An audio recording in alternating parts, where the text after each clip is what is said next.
have to be changed out every 3 or 4 years. The cost to the state for a child that has hearing loss is about $1 million per child. So this is just a smart investment in the future of our children and in the future of California. Now, we have many parents and children with us here today that are help launching this campaign, and I want to thank you for your courage and your bravery and your support, and urge the state Senate to quickly approve this measure. Now, for me and my wife, this is a very personal issue, so I understand where all of you are at as parents that have a child with hearing loss. Our daughter Gianna was born 19 years ago with hearing loss, and at that time, that year, there was a bill and a law that was passed that required all children to have a hearing test. It was because of that bill that we identified that Gianna had hearing loss. We have seen firsthand the impact of a child with hearing loss, but more importantly, we have seen the positive impact that early intervention makes when a young child gets hearing aids. Fortunately, Gianna was fitted with hearing aids at the age of 6 months. She is an active, wonderful, smart young woman who's very successful and a great person in our community because she had the opportunity to learn how to speak and hear. And that's what we want for all children. All children have the right to learn how to speak and hear as much as they can.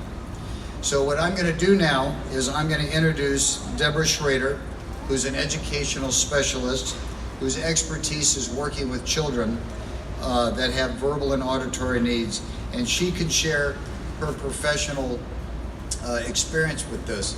But again, I just want to share on behalf of the Caruso family, we stand with all families whose children have this need, and let's make this bill get passed. There is absolutely no excuse why in the state of California, which is one of the richest states in the nation, that this bill doesn't easily pass to make an investment in the future of our kids. And as I understand it, we're already behind the curve, because I think there's something like 20 or 25 other states that already have this as law. So we should be ahead of the curve and leaning into this and leading this cause. So Deborah, with that, why don't you come on up and share a little bit of your expertise and brilliance.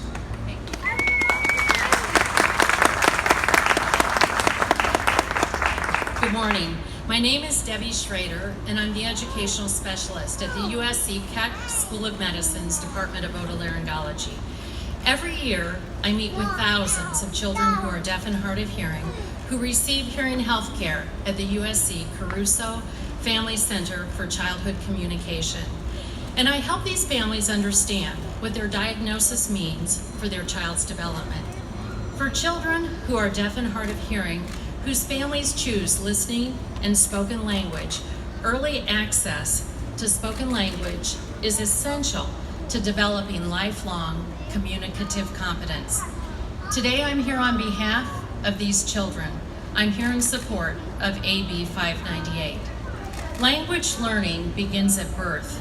Stimulation of the auditory pathway needs to begin as early as possible so that the child develops language at the same rate as children with typical hearing. The Joint Committee on Infant Hearing endorses early detection and identification of pediatric hearing loss.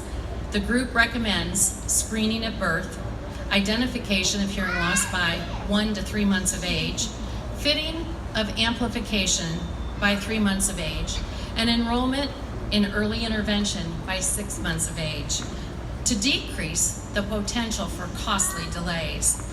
The state of California screens for hearing loss in approximately 99% of children born in hospitals. Diagnostic assessments confirm the type and degree of hearing loss as early as 2 to 3 weeks of age. However, a number of our children with a confirmed hearing loss are unable to obtain hearing aids through a private health care plan because it is not a mandated covered benefit. Many families simply can't afford it and are often forced to forego hearing aids for their child during the critical period of brain development. Our statewide program, the First 5 California Initiative, Talk, Read, and Sing, is designed to promote language stimulation during the first 3 years of life. But for those children whose families cannot afford hearing aids, the program and its benefits remain inaccessible. Listening time simply cannot be missed.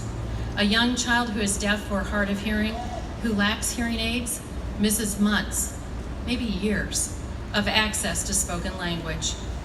A child needs 20,000 hours of linguistic input, listening time, to be ready to learn to read and write. Without this input, the child is placed at significant educational risk for poor literacy outcomes. By connecting the young child who is deaf or hard of hearing with sound, speech information provided through hearing aids, the child's provided the most efficient means of acquiring spoken language, an essential part of developing lifelong communication, literacy, and academic skills. We should promote equity and inclusion in statewide initiatives and ensure that children who are deaf and hard of hearing have access to hearing aids and the same opportunities as their peers with typical hearing. For these reasons, we ask that you stand with us and support AB 598.